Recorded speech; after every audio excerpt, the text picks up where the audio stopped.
Assalamualaikum warahmatullahi wabarakatuh. Gimana kabarnya anak-anakku sekalian? Semoga selalu sehat selalu ya. Hari ini hari pertama kita ketemu di kelas 12.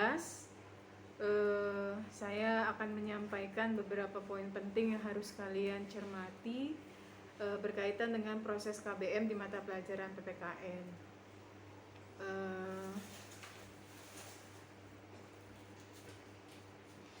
Sebelumnya kita sudah pernah ketemu waktu tahun pertama, dan ternyata di tahun ketiga ini saya mendapatkan tugas kembali untuk bisa menemani kalian mempelajari materi PPKN.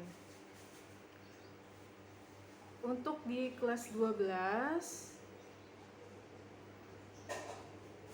ada 4 KD yang akan kita bahas. Karena mengingat biasanya di kelas 12 itu banyak sekali jadwal-jadwal yang harus kalian lewati yang berkaitan dengan proses kelulusan dan sebagainya, dan itu terjadi biasanya di semester genap. Maka KD-KD ini akan saya upayakan saya tarik pembelajarannya masuk ke semester ganjil. Jadi di semester ini saya alokasikan waktunya, ada 4 KD yang akan berusaha saya tuntaskan proses pembelajarannya. KD-KD tersebut bisa kalian lihat di layar. Yang bab pertamanya kita akan bicara tentang pelanggaran hak dan pengingkaran kewajiban menurut nilai-nilai Pancasila. Kemudian bab 2-nya kita akan bicara tentang perlindungan dan penegakan hukum.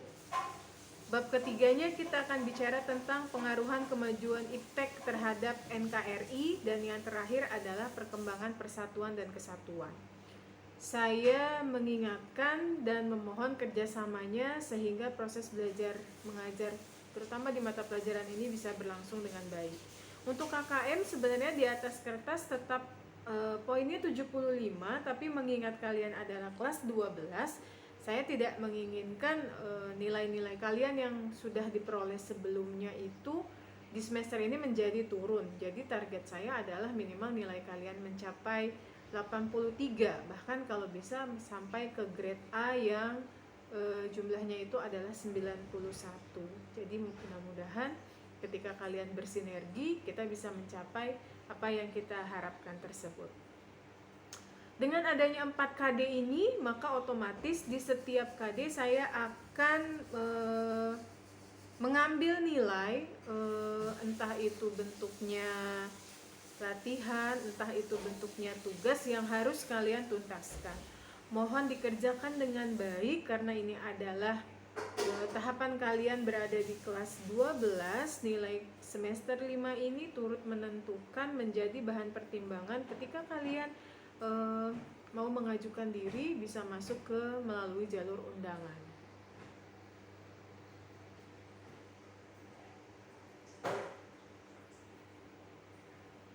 Oke, ini adalah bab pertama, yaitu judulnya tentang pelanggaran hak dan pengingkaran kewajiban menurut nilai-nilai Pancasila. Sebenarnya kalau bicara tentang bab ini mungkin sedikit banyak sudah pernah kita singgung saat kalian belajar di tahapan-tahapan sebelumnya. Jadi di materi ini saya hanya akan memberikan penguatan saja. Jadi mohon disiapkan, mohon dicari kembali catatan-catatan sebelumnya untuk bisa menunjang materi di bab 1 ini. Oke, ini bab 1, subbabnya ada 4 poin. Yang pertama tentang hakikat dari hak dan kewajiban itu sendiri. Kemudian yang kedua adalah hak dan kewajiban dari setiap warga negara berdasarkan nilai-nilai Pancasila. Kemudian yang ketiga kita akan melihat kasus-kasus dari pelanggaran hak asasi manusia, atau dalam hal ini lebih spesifiknya pada kasus-kasus pelanggaran hak dan pengingkaran kewajiban. Yang keempat adalah penanganan kasus pelanggaran hak dan pengingkaran kewajiban. Jadi ada 4 poin. Yang pertama hakikat atau pemahaman tentang hak dan kewajiban warga negara. Yang keduanya adalah kita mencari tahu hak dan kewajiban warga negara itu dilihat dari nilai-nilai Pancasila. Yang poin ketiga, kita akan mencari kasus-kasus yang menggambarkan tentang pelanggaran hak dan pengingkaran kewajiban. Sekaligus yang keempatnya adalah kita akan mencoba memberikan solusi atau mencari bagaimana penanganan yang maksimal menurut kalian dari proses dari kasus pelanggaran hak dan kewajiban tadi. Oke, ini tujuan pembelajarannya. Dari sisi sikap, kalian diharapkan bisa menghormati hak asasi manusia, kemudian bersikap responsif dan proaktif terhadap pelanggaran hak dan pengingkaran yang terjadi di dalam masyarakat. Kemudian dari segi kognitif atau pengetahuannya, diharapkan kalian bisa menganalisa tentang apa saja hak dan kewajiban warga negara.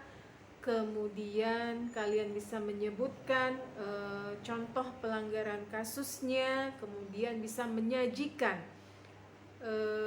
penanganannya sebaiknya seperti apa. Itu dari segi kognitif.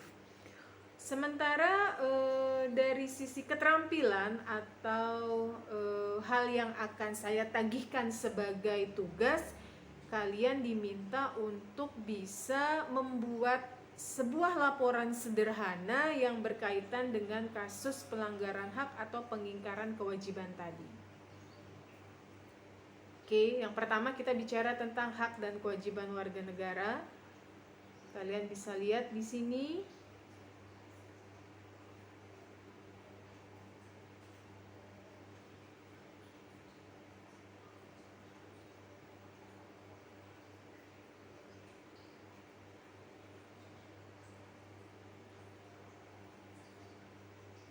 Oke, ini adalah hak dan kewajiban warga negara di antara yang sudah kalian ketahui.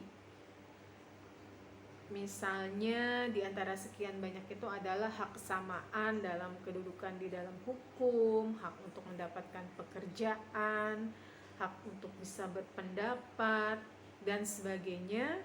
Sementara kewajibannya adalah misalnya membayar pajak, menaati hukum, bela negara, dan sebagainya. Ini kalian sudah pernah pelajari dan saya rasa kalian sudah bisa memahaminya.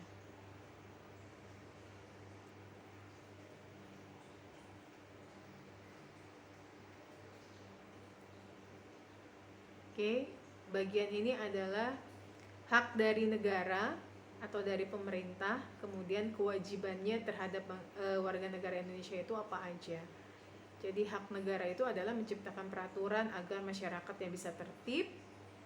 Kemudian hak dari negara juga melakukan monopoli terhadap hal-hal yang menguasai hajat hidup orang banyak. Kemudian hak untuk dibela dan hak untuk ditaati. Sementara untuk kewajibannya diantaranya misalnya melindungi segenap warga negara, terus menciptakan kesejahteraan bagi masyarakatnya, mencerdaskan kehidupan bangsa, dan seterusnya.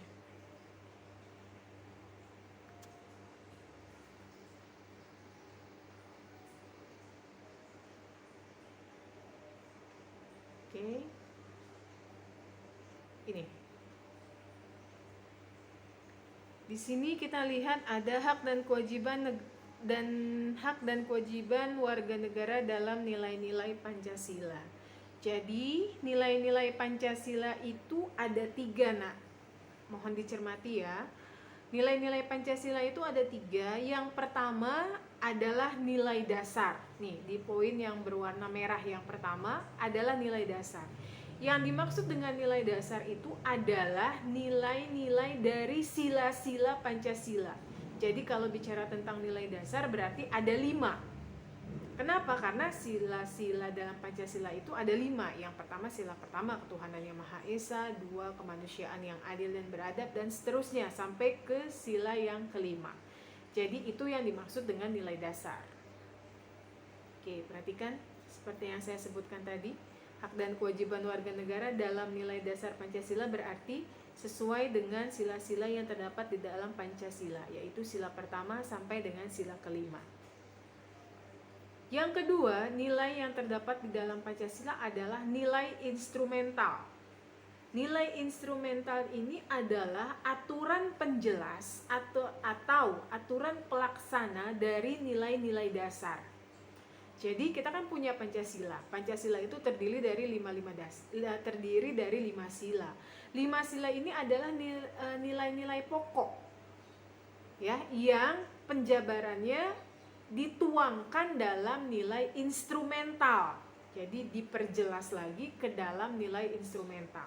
Nilai instrumental itu bisa berbentuk pasal-pasal dalam Undang-Undang Dasar, bisa berbentuk peraturan pemerintah, bisa berbentuk peraturan gubernur dan sebagainya.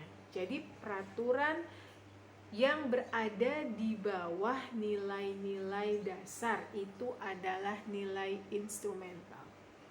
Oke, contohnya bisa kamu lihat, satu tentang kewarganegaraan, yang kedua tentang kesamaan kedudukan dalam hukum dan pemerintahan. Kalau kita cari nilai instrumentalnya, poin yang kedua itu terdapat di pasal 27. Oke, jadi nilai dasarnya adalah bicara tentang keadilan, yaitu sila kedua. Ketika dimasukkan ke dalam instrumental, itu larinya ke pasal 27. Ketika kita bicara tentang kesamaan kedudukan di dalam hukum dan pemerintahan. Maksudnya seperti itu contohnya. Kemudian yang ketiga nilai yang ketiga adalah nilai praksis. Nilai praksis itu adalah nilai-nilai yang diterapkan di dalam masyarakat. Jadi yang sudah menjadi sebuah kebiasaan positif di dalam masyarakat. Itu yang dimaksud dengan nilai praksis. Gimana? Sudah pahamkah yang dimaksud dengan nilai-nilai Pancasila? Oke, saya coba pertegas ya. Jadi nilai-nilai di dalam Pancasila itu ada 3. Yang pertama adalah nilai dasar. Bicara tentang nilai dasar itu berarti bicara tentang sila-sila yang terdapat di dalam Pancasila. Jadi ada berapa nilai dasar? Yaitu ada 5, karena sila yang terdapat di dalam Pancasila itu ada 5. Yang kedua adalah nilai instrumental. Nilai instrumental itu adalah nilai-nilai yang menjembatani nilai-nilai dasar atau nilai penjelas dari nilai-nilai yang terdapat di dalam Pancasila. Itu nilai instrumental. Yang ketiga adalah nilai praksis. Nilai praksis adalah nilai-nilai positif yang dilakukan di dalam masyarakat atau dilakukan di dalam masyarakat. Saya ambil contoh. Misalnya tentang hak untuk bisa menjalankan ibadah sesuai dengan ajaran agamanya masing-masing. Kalau kita bicara tentang nilai dasar dari hal tersebut, berarti kita bicara tentang nilai ketuhanan yang Maha Esa, yaitu sila pertama dalam Pancasila. Itu nilai dasarnya. Kalau kita bicara tentang nilai instrumentalnya dari hal tersebut, dari hal kebebasan menjalankan ibadah sesuai dengan agamanya masing-masing, berarti kita bicara tentang aturan di bawah Pancasila, yaitu Undang-Undang Dasar. Kalau kebebasan untuk menjalankan ibadah itu terdapat di pasal 29. Ya, nanti kamu bisa lihat pasal-pasalnya, kemudian kamu cek. Berarti nilai instrumentalnya adalah pasal 29. Kemudian untuk poin yang ketiga, yaitu nilai praksis yang terdapat di dalam Pancasila, yaitu nilai positifnya apa yang dijalankan dalam masyarakat. Contohnya, misalnya setiap ada perayaan dari hari raya besar dari sebuah negara, kita menghormatinya, atau membangun sarana-sarana ibadah bagi umat-umat beragama, kemudian menetapkan hari libur nasional pada saat perayaan hari besar agama. Itu adalah contoh dari nilai-nilai praksis yang berkaitan dengan hak kita untuk bisa menjalankan ibadah sesuai dengan kepercayaan kita masing-masing. Seperti itu. Jelas ya? Oke. Jadi untuk pertemuan kali ini saya rasa saya hanya mengantarkan tentang itu. Saya ulangi lagi. Poin pertama adalah kita bicara tentang hak dan kewajiban. Poin kedua, kalian harus bisa memahami hak dan kewajiban kalian sebagai seorang warga negara itu apa saja secara umum. Kalian pasti sudah bisa menyebutkan. Kemudian yang ketiga, kita mempelajari tadi tentang nilai dasar, nilai instrumental, dan nilai praksis. Kalau nilai dasar berarti sila-silanya, kalau nilai instrumental berarti aturan-aturan di bawahnya yang menunjang sila-sila dalam Pancasila. Yang ketiga adalah nilai praksis, nilai-nilai positif yang diterapkan di dalam masyarakat untuk bisa menunjang atau melaksanakan nilai dasar dan nilai instrumental tadi. Seperti itu yang bisa saya sampaikan. Kalau ada yang kurang jelas, kalian bisa langsung menanyakan kepada saya. Kalian boleh japri melalui chat di WA ya. Seperti itu. Kemudian ini hanya berupa latihan. Silakan kalian cermati di buku catatan kalian yang sebelum-sebelumnya. Tolong dipastikan kalian memiliki catatan mengenai hak dan kewajiban dari setiap warga negara. Jadi kalian lihat catatannya, ada enggak di dalam catatan tersebut hak-hak sekalian sebagai warga negara beserta dengan pasal-pasalnya. Kemudian yang kedua, kewajiban kalian sebagai seorang warga negara beserta dengan pasal-pasalnya. Kalau saya tidak salah, soalnya tugas seperti ini sudah pernah saya berikan. Jadi kalau yang sudah, silakan dikasih tanda saja buku catatannya bahwa hal ini kembali akan kita ulas ketika kalian belajar di kelas 12. Jadi tidak perlu dituliskan kembali. Sementara bagi kalian yang ternyata catatannya tercecer atau belum menemukan catatan tersebut, silakan kalian cari hal tersebut. Kalian boleh browsing di internet dan sebagainya. Boleh kalian buat dalam bentuk catatan kecil bahwa itu termasuk hal yang harus mendapat perhatian dari kalian sebagai bahan materi dari pembelajaran di kelas 12. Oke, saya rasa untuk materi kali ini saya cukupkan sampai di sini. Kalau ada yang ditanyakan, kalian seperti tadi saya sampaikan boleh japri saya. Minggu depan kita akan masuk ke dalam kasus pelanggaran hak dan pengingkaran kewajiban. Semoga kita selalu dalam lindungan Allah, diberikan kesehatan, nikmat, kebahagiaan ya untuk menjaga imunitas. Saya cukupkan sekian. Terima kasih. Assalamualaikum warahmatullahi wabarakatuh.